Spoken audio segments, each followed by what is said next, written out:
RSP Helmet, salah satu brand lokal asal Bandung yang beberapa tahun belakangan ini menyita perhatian para bikers, khususnya pecinta otomotif dan pecinta helmet tentunya.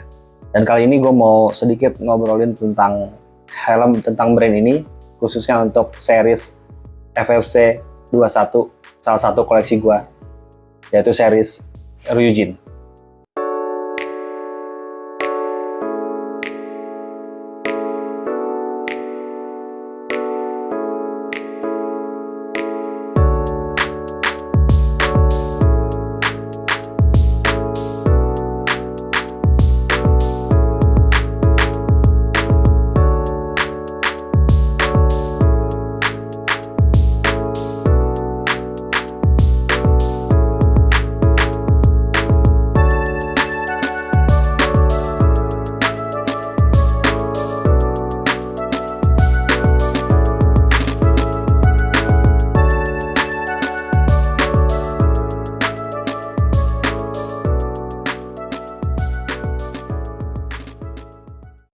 Ini salah satu helm koleksi gue yang udah gue pakai kurang lebih sekitar 2 tahun. Ini dapat kebetulan batch pertama atau pertama kali rilis gitu. Sebelum kita ngobrolin ini helm, yang jadi pertanyaan, kenapa sih harus pilih RSP ini? Apa sih yang menarik dari helm RSP FFC 21 Ryujin ini? Kita bahas nanti kelebihan-kelebihannya, kekurangannya apa aja, terus apalagi improvement yang bisa di-improve dari helm ini setelah 2 tahun pemakaian, bagaimana kondisi helm ini gitu. Gue mau disclaimer dulu, video ini murni pendapat gue tentang brand ini, terus pengalaman gue sebagai pemilik dan juga pengguna dari FFC 21 ini. Jadi ini video bukan video endorsement dan tidak didukung oleh brand manapun. Jadi murni pendapat gue pribadi. Kalau misalkan teman-teman ada yang punya pendapat yang berbeda dengan pandangan gue, mungkin bisa disampaikan di kolom komentarnya.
Gue beli helm ini dengan uang gue sendiri sekitar tahun 2022 bulan Juli, atau pas pertama helm ini launching. Nah kebetulan gue ini dapet yang di bulan Juli, pre-order yang pertama, batch pertama di Tokopedia.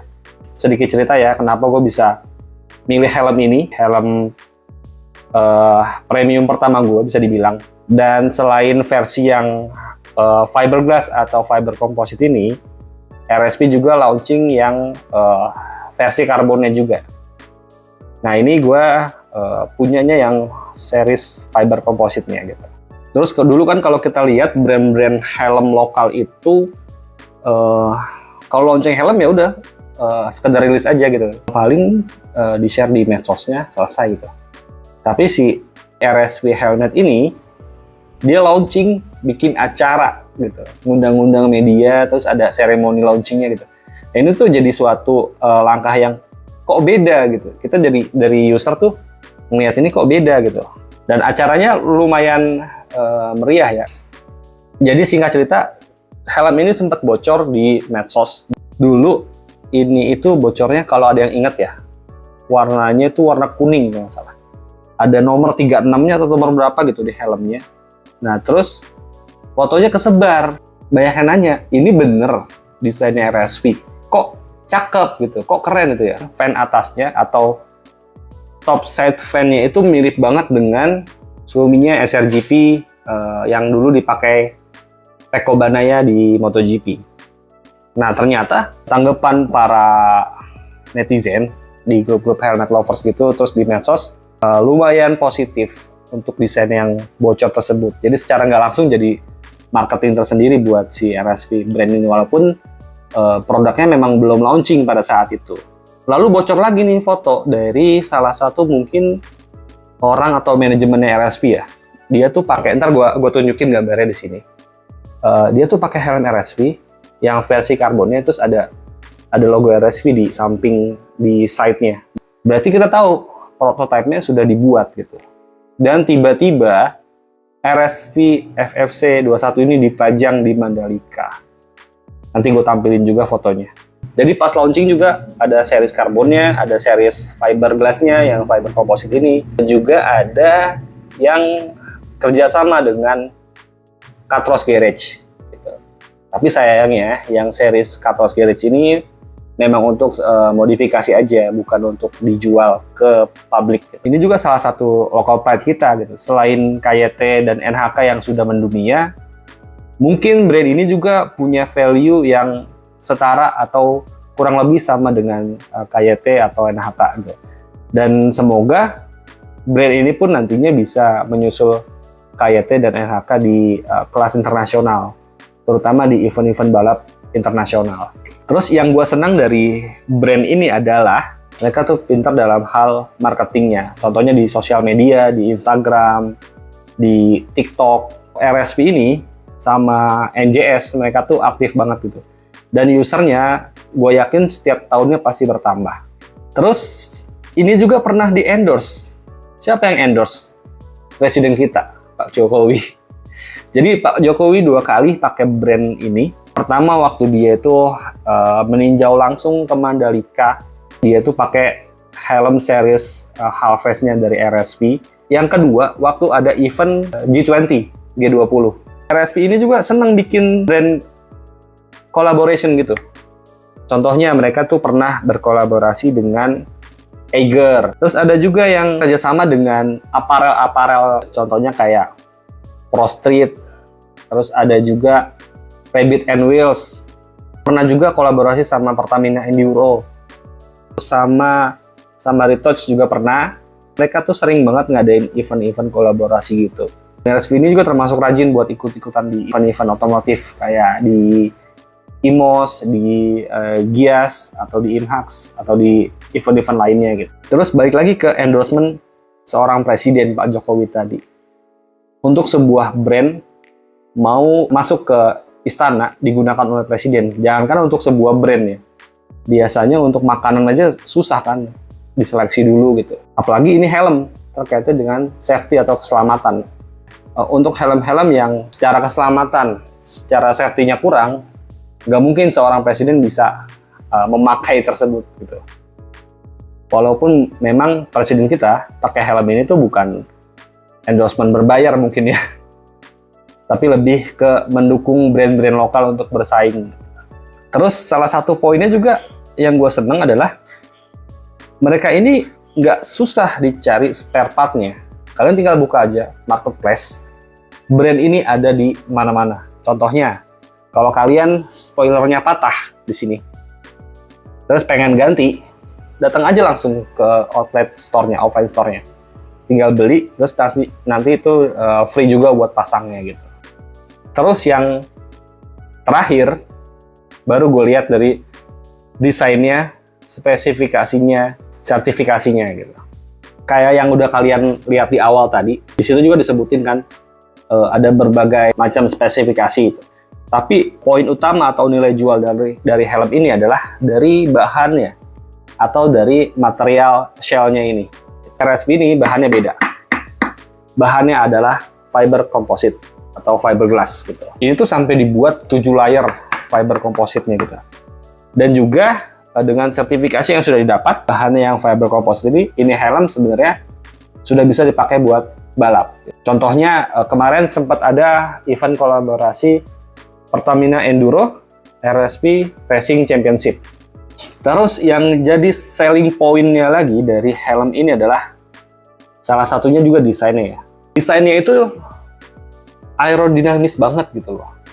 Looks-nya tuh aerodinamis banget, coba kalian lihat. Sporty juga gitu. Kalau ini lekukannya tuh lebih ke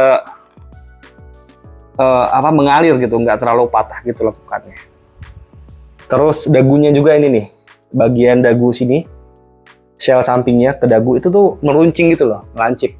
Tapi nggak se-ekstrim AGV memang gitu. Terus kalau kita lihat di bagian atas ini, dia udah dilengkapi dengan front head ventilation gitu. Yang mekanismenya dia tuh di slide. Terus top side ventilation ada 2, kiri kanan di atas. Sama mekanismenya juga di slide juga. Ada 2 juga. Gitu. Terus untuk outside ventilation ya, ini udah built-in spoiler. Terus kita move ke, ini satu lagi. Ada mode fan juga di sini. Yang mekanismenya juga sama, di sliding juga untuk buka tutupnya. Dan di bagian sisi sebelah kiri sini, kalian bisa lihat di sini ada visor guard-nya ya. Atau ini tuh lebih, biasanya gue nyebutinnya sebagai semi visor lock gitu. Tinggal diangkat pakai jempol gini satu, ya baru bisa dibuka. Gitu. Terus visornya juga ini udah visor yang flat visor gitu.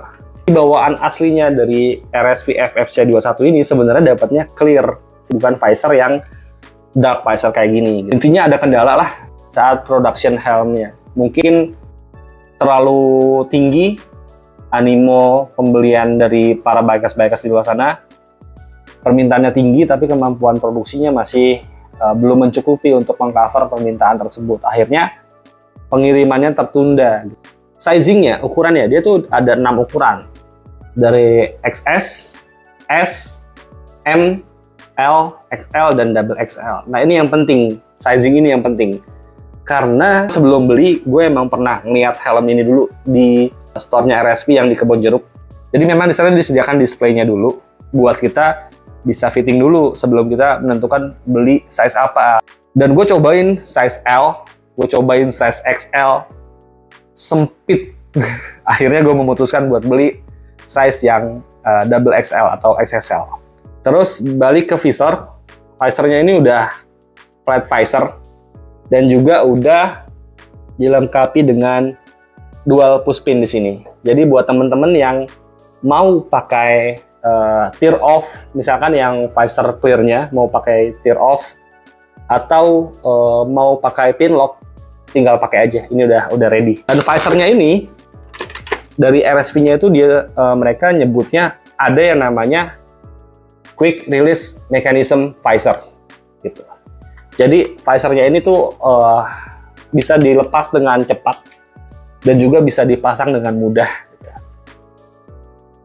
Terus apalagi ya, inner linernya. Mereka bilang inner linernya itu adalah removable padding. Jadi semua padding-paddingnya itu bisa dilepas. Dan juga breathable inner liner. Tapi ini pun jadi semacam plus minusnya. Kalian bisa lihat setelah 2 tahun, salah satu bahannya itu adalah kulit sintetis. Dimana kulit sintetis ini kalau semakin lama, kena panas, kena basah, kena hujan, atau kita lagi cuci gitu. Kalau kita salah bahannya aja dalam pencuciannya, ataupun kita nggak terlalu ngerawatnya, itu akan menimbulkan retak-retak atau pecah-pecah kayak gini nih. Nah, nanti gue tunjukin ya kayak gimana. Dan ini yang jadi salah satu poin krusial juga penilaian gue. Yang tadinya helm ini tuh dipakainya tuh kedap banget. Tapi setelah adanya retakan-retakan di inner linernya ini, atau di kulit sintetisnya ini, itu yang menyebabkan noise atau suara angin ketika kalian pakai. Inner linernya lumayan soft gitu. Lumayan soft. Dan juga fittingnya ini tuh meluk banget. Kalau kalian pernah pakai brand asal Jepang gitu, ya itu feelingnya tuh mirip-mirip sama brand tersebut gitu. Dia tuh memang salah satu kekurangan dari fittingnya itu adalah ketika kita pertama kali pakai helm ini, kita pertama kali nyobain helmnya, itu tuh sakit banget, bahkan di kuping kalian tuh sakit gitu. Tapi pas udah berhasil pakai ke dalam, itu tuh feelingnya kepala kalian serasa dipeluk dari atas, kiri, kanan, sama belakang. Semuanya feel-nya tuh dapat banget gitu, berasa dipeluk kepala kalian. Nah, itu juga dijawab sama manajemennya RSV di videonya. Infonya gini, helm itu kalau terjadinya kecelakaan, itu brand-brand untuk retak, selnya itu untuk retak itu ada kemungkinan atau possibility-nya. Karena kita nggak tahu kan seberapa keras impact-nya gitu. Tapi yang nggak boleh adalah ketika terjadi kecelakaan, helmnya itu sampai lepas. Nah, itu yang nggak boleh. Itu juga yang jadi alasan si RSV ini bikin sizing agak sulit saat kita pakai, tapi nyaman ketika kita sudah pakai gitu. Terus juga udah dilengkapi dengan shin guard di sini. Terus tali penguncinya juga dia udah double daring ya. Udah double daring gitu. Karena memang ini juga diperuntukkan bisa buat balap juga. Jadi RSV mungkin karena hal itu memilih untuk menyematkan tali penguncian double daring ini. Terus visornya ini, kalau kita bandingin sama series pendahulunya ya, ada FF500. Ini tuh termasuk visor yang cakep loh. Kenapa gue bilang cakep? Karena ketika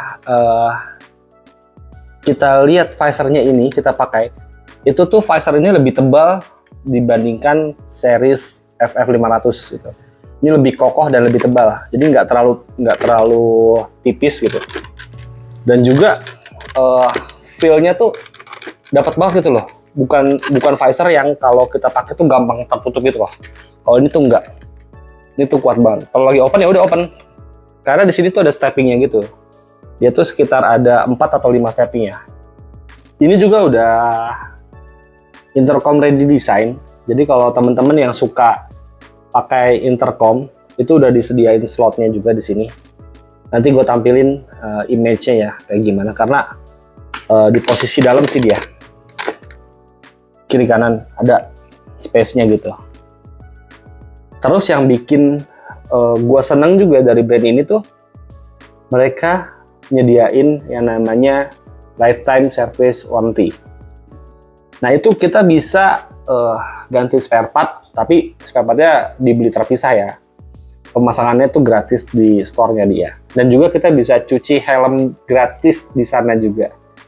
Mereka juga rilis yang namanya RCO, RSV Care Helmet, RSV Helmet Care on Wheels.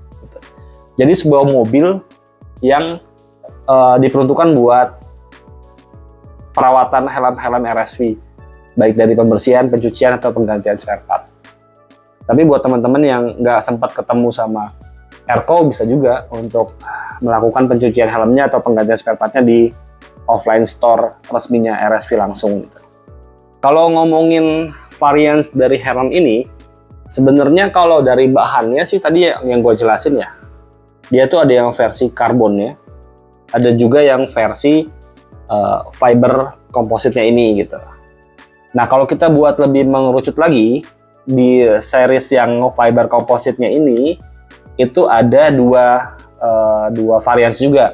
Ada varians yang solid, ada juga yang varians yang grafis atau motif ini. Yang varian grafis atau motif ini, waktu pas pertama rilis itu, ada yang motif Ryujin ini, naga berwarna biru. Dan ada satu lagi yang motif Poison Red, warna hitam merah gitu. Terus kalau untuk yang versi solidnya, itu ada warna putih, terus warna modern grey, glossy ya. Ada juga yang hitam doff, ada yang hitam glossy, terus ada juga yang biru, yang blue matte. Kalau teman-teman tahu birunya Shui, nah itu mirip-mirip kayak itu birunya. Seiring berjalannya waktu, mereka dapat masukan juga mungkin dari teman-teman ya. Mereka rilis lagi beberapa grafis buat FFC 21 ini. Salah satunya adalah grafis cubicle, terus ada juga yang grafis netizen gitu. Nah, yang paling terbaru ada yang grafisnya itu Shinigami. Shinigami itu motif Jepangan gitulah. Grafis-grafis Jepang itu sama kayak Ryujin ini. Mirip-mirip kayak motif-motif Jepang-Jepangan gitu. Terus kalau yang versi karbon, nah versi karbon juga ada yang motifnya gitu. Sempat kemarin rilis yang versi kolaborasi dari RSV sama Rabbit and Wheels. Nah itu cakep. Dia tuh yang series karbon tapi ada grafiknya gitu. Beratnya, kalau yang versi fiberglass atau fiber composite ini, dia tuh beratnya kurang lebih plus minusnya 1.500 gram. Tapi kalau yang versi karbon, dia tuh lebih ringan lagi, lebih enteng lagi, sekitar 1.400 gram plus minusnya. Gitu. Dari fitting juga sebenarnya inner linernya ini, dia tuh udah mendukung untuk para pengguna kacamata. Walaupun memang di paddingnya ini tidak dituliskan, tapi memang secara spesifikasi dia udah sesuai juga. IPS-nya tuh dia terdiri dari multi density gitu. Nah, ini yang mau gue obrolin kelebihan dan kekurangannya dari helm ini. Oh iya, gue mau reminder lagi buat teman-teman yang mau atau berminat membeli RSV FFC 21 ini, gue saranin pertama datang ke offline store-nya atau distributor resminya si RSV FFC 21 ini buat fitting langsung. Terus yang kedua, seandainya kalian berhalangan hadir atau memang tempat kalian itu belum ada offline store-nya yang terdekat, kalian bisa belanja online dengan catatan coba naikin satu size. Kalau kalian biasanya pakai size-nya XL, gue saranin naik ke double XL. Kelebihannya ini, kalian kalau misalkan pakai RSV FFC 21 ini udah dijamin ganteng gitu. Mungkin ketika kalian pakai ini helm, kalian tuh bakalan jadi pusat perhatian orang-orang para pengendara di jalanan gitu. Jadi ada feel eksklusif ya dari helm itu. Kita jarang ada yang sama gitu, jarang ada yang nyamain. Visor ini, angle view-nya berasa luas, berasa lebar. Baik itu vertikal, atas bawahnya tuh lebar, ataupun samping kiri kanan gitu. Terus fittingnya juga jadi nilai positif. Memang ada beberapa yang tadi gue jelasin agak susah masuk di awal, tapi semoga harapan gue itu cuma terjadi di versi pertama atau batch pertama aja. Dari informasi yang gue dapat di versi yang kedua atau batch terbaru itu udah sedikit dilebarkan sekitar 7 mm gitu, 7 mm dilebarkan dari lingkar inner paddingnya ini. Terus dengan sertifikasi yang lengkap juga, yang sudah SNI, sudah DOT, sudah SCE juga, serta material yang sudah fiber composite tadi, helm ini bisa dipakai balap gitu. Tapi memang helm ini belum dilengkapi dengan sertifikasi balap internasional seperti FIM gitu. Jadi memang ini tuh udah bisa dipakai track day. Terus juga desainnya yang premium menurut gue ya. Yang gue seneng dia juga udah EQRS. Sama ini sih, gue seneng banget sama mekanisme quick release visornya ini. Jadi itu gampang banget, kalian tinggal taikin aja tuasnya ini ke atas. Nanti gue tunjukin caranya sendiri. Taikin aja tuasnya ini ke atas, itu udah otomatis kelepas sendiri. Sama dengan masangan juga, posisikan aja si visornya ini di posisi paling terbuka. Terus tarik tuasnya ke bawah, itu langsung ke kunci. Semudah itu gitu loh menggantinya, segampang itu gitu. Itu sih yang gue seneng gitu.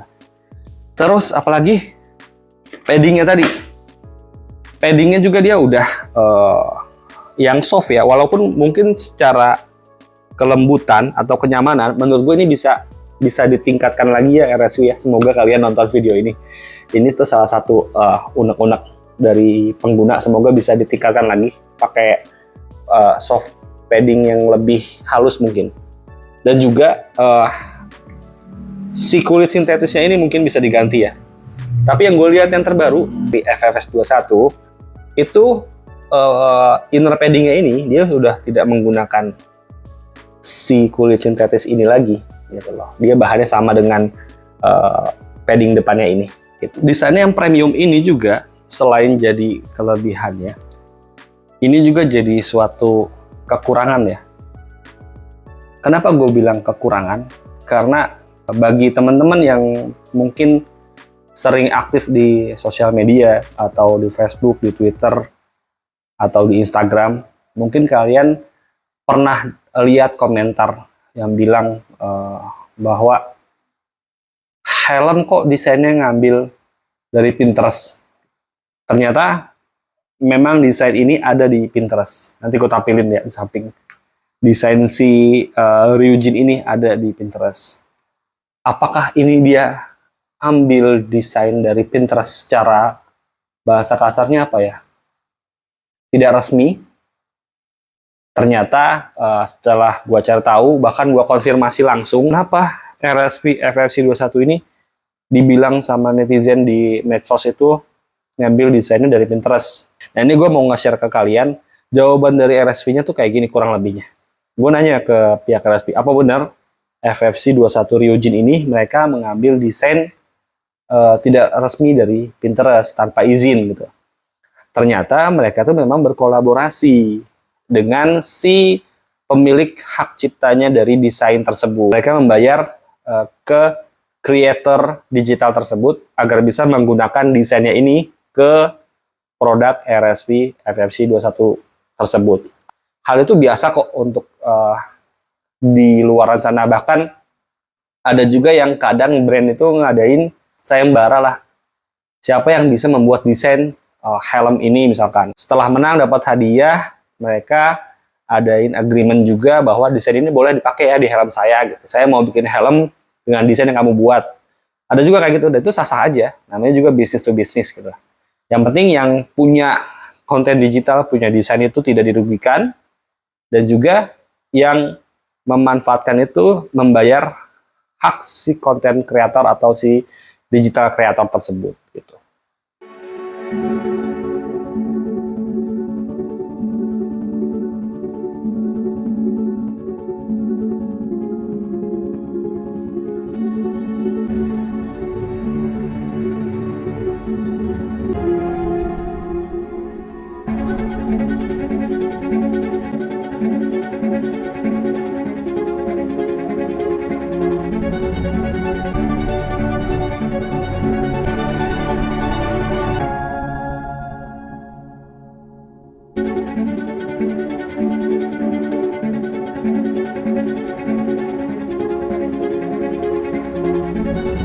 Yang namanya desain tuh pasti nggak ada yang sempurna, ada aja gitu. Ada aja kekurangan-kekurangan yang sebenarnya masih bisa diimprove lagi gitu. Top air side ventilation ini, kalian lihat kan, ini tuh desainnya besar, terus kiri kanan lagi dua. Kita beranggapan bahwa ventilation itu udah lumayan besar untuk mengalirkan udara masuk saat kita riding. Ternyata pas gue pakai, ya mohon maaf, memang helm ini sedikit pengap. Kenapa yang bikin ini helm pengap? Pertama, kalau kalian tadi menyimak di video yang gue tunjukin di awal, di situ ditampilkan ada lubang untuk aliran anginnya itu hanya kecil. Nanti coba gue tampilin juga. Terus IPS-nya kan multi density. Nah, gue mau tunjukin ke kalian, IPS-nya itu yang ke arah ventilation ini ada semacam dua layer. Gue nggak tahu berapa layer, dua layer lah. Tapi layer paling ujung, paling atas yang paling dekat dengan selnya ini ternyata nggak bolong. Mungkin para teknisi, para desainer atau mungkin pihak RSP-nya bisa menjelaskan kenapa didesain seperti itu gitu. Kita kan berharapnya bahwa angin masuk melewati sel, langsung melewati juga IPS-nya dan langsung ke kepala kita atau ke inner padding-nya gitu. Jadi hanya terhalang di inner padding-nya aja. Tapi ternyata ini enggak.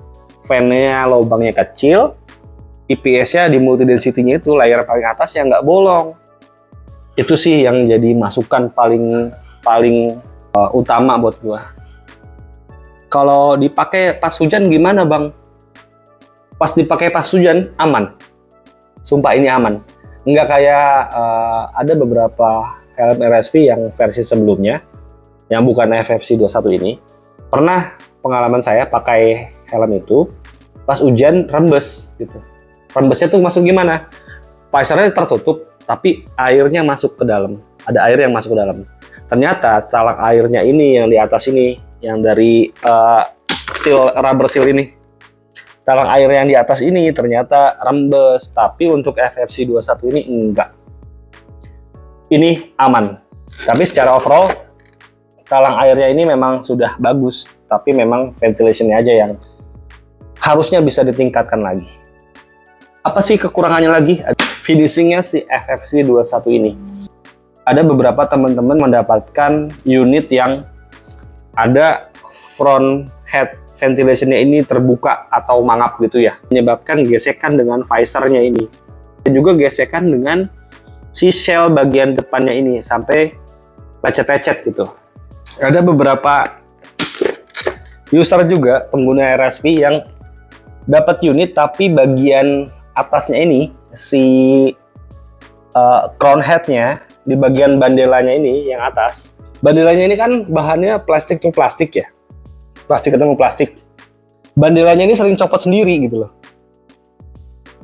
Ada beberapa unit yang memang seperti itu. Itu sih yang harusnya bisa dimaksimalin lagi dari RSP FFC 21 ini. Ada juga salah satu YouTuber unit yang ia dapat ada beberapa reject atau defectnya, tapi langsung ditukar unitnya oleh pihak RSP. Itu sih yang gue salut.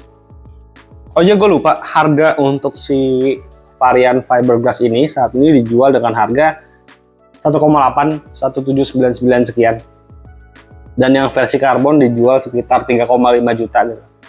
Terlepas dari kekurangan dan kelebihannya yang gue sebutin tadi, bagi gue ini helm tetap masuk ke top tier lokal helmet Indonesia gitu.